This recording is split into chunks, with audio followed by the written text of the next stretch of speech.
Good morning. Welcome to my channel.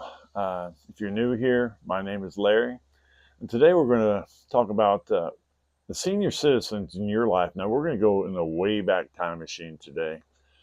Think about the older folks in your life when you're in your teens, your 20s, or 30s, or even 40s, who had a major influence on your life. Good or bad, there's both ways, and there is a point to all this. So just hang around for a few minutes till the end, you'll see the point.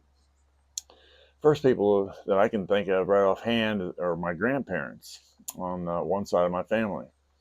They had a major influence in my life. They were always there. I can still have very fond memories of childhood where I'd go down and watch back in the day when they had the baseball All-Star game on TV. It was broadcast during the day, and I always went down there and they fed me and we watched the game together, and it was a great time. And but they were at every ball game, every baseball game. As I got to playing basketball, as I got a teenager, they weren't around anymore. But they went to every baseball game, little league. It's had a major influence in my life. Uh, my grandmother on my other side, my grandfather I never met, but my grandmother, she was kind of a crusty old lady. Uh, I don't have very many memories of her. I don't have very many fond memories of her, but that's okay. She was there. My dad took care of her quite a bit, and I always went along as a kid and went there. Now, my great grandmother, who will go nameless, she had a major impact on my life. I wasn't around her that much, really. I remember she had, when color TVs first came out, now I'm showing you my age now. When color TVs first came out, we always, all as kids, there's four of us, four kids in my family. She always invited us down to watch The Wizard of Oz in color. It was quite a treat. But that's not the influence she had on me. She planted the seed of my faith.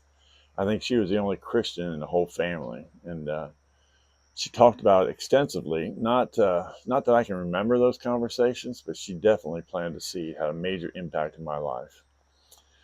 Now, my wife's grandparents are another story. On one side, I only met them once or twice as a young man. They really didn't have any influence, even on my wife, because they lived in California and she lived in this area, southwestern Ohio, so she rarely got to see them. But the grandparents on the other side were local, and I got to know them pretty well. Her grandmother was a peach. I mean, she was just a peach. She was so thrilled. First time I had Thanksgiving at their house, my wife and I were just dating at the time, and I had a basketball game the night before. I was playing high school basketball. It's kind of a star. And they had a picture of me making some shot or something on the front page of the local paper. Oh, her grandmother just thought that was amazing that she could date somebody like me. Well, what really surprised her, though, when I ate like 3 plates of food, and that really impressed her. So every time I went over there, she fed me, and she was just a sweetheart. Now, my wife's grandfather, he was a crusty old guy. He was gruff. Nobody wanted to be around him because they just they didn't like him, and but that was his choice.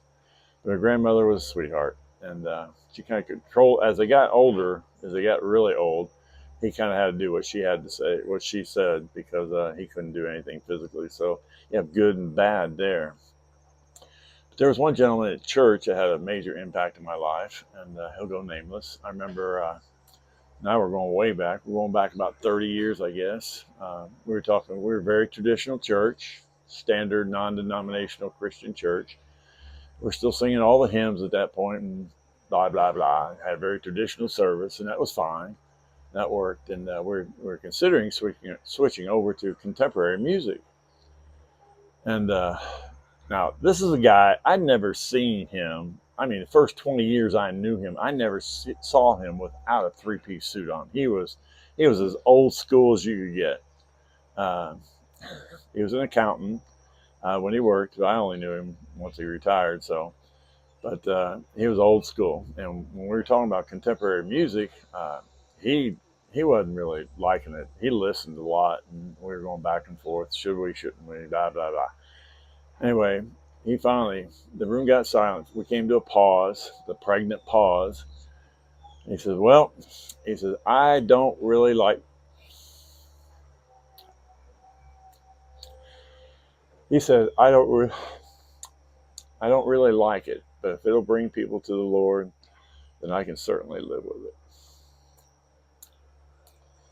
He spoke volumes. He spoke volumes with a couple of sentences. He also had a major impact. Fast forward about 20 years, we were building a new worship center, and we were deciding, well, do we do pews? Do we do chairs? And blah, blah, blah. And, it went back and forth and back and forth for a month or so. And finally, at a meeting one night, he said, I'll tell you what. He says, it seems like everybody wants chairs, but they're more expensive than the pews. He said, I'll tell you what. I'll pay for the chairs. If you all want the chairs, I will pay for that. Just really humbled us, and we got chairs, and we still have those same chairs today. So he left a lasting impact on my life.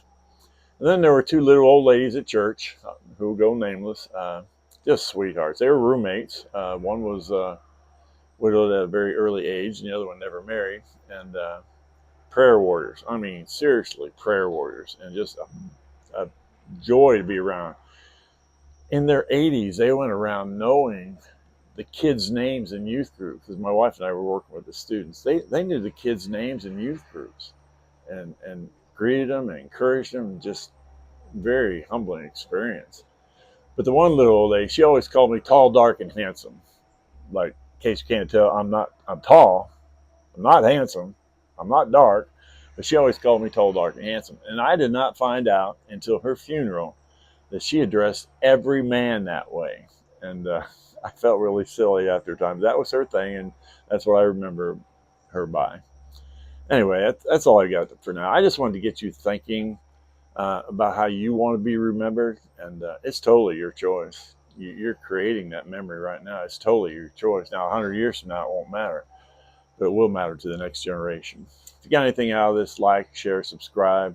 Until we meet again, I'm going to continue to press on towards that goal.